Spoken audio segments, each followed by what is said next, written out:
De l'Évangile de Jésus-Christ selon saint Matthieu, chapitre 5, versets 27 à 32. En ce temps-là, Jésus disait à ses disciples : « Vous avez appris qu'il a été dit : Tu ne commettras pas d'adultère. Eh bien moi je vous dis, tout homme qui regarde une femme avec convoitise a déjà commis l'adultère avec elle dans son cœur. Si ton œil droit entraîne ta chute, arrache-le et jette-le loin de toi. Car mieux vaut pour toi perdre un de tes membres que d'avoir ton corps tout entier jeté dans la géhenne. Et si ta main droite entraîne ta chute, coupe-la et jette-la loin de toi, car mieux vaut pour toi perdre un de tes membres que d'avoir ton corps tout entier qui s'en aille dans la géhenne. Il a été dit également, si quelqu'un renvoie sa femme, qui lui donne un acte de répudiation. Eh bien moi je vous dis, tout homme qui renvoie sa femme, sauf en cas d'union illégitime, la pousse à l'adultère. Et si quelqu'un épouse une femme renvoyée, il est adultère. Acclamons la parole de Dieu. Aujourd'hui, dans cet évangile, Jésus nous parle d'amour, de respect, de fidélité. Il nous invite à aller au cœur de nos pensées et de nos choix. La pureté du cœur tout d'abord.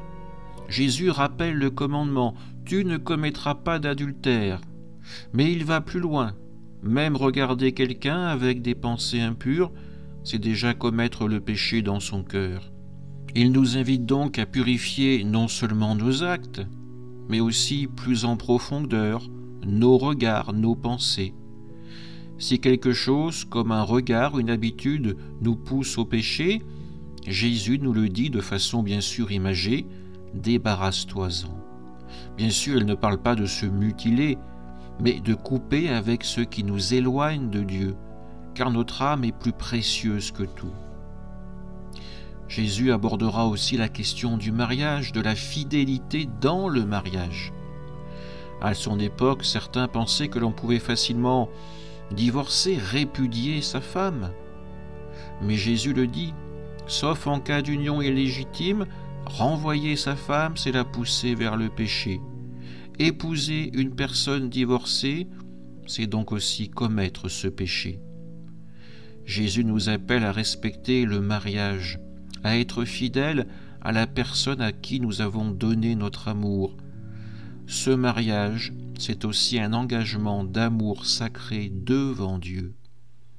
Frères et sœurs, Jésus nous demande donc de vivre avec un cœur qui soit pur, un cœur qui soit fidèle.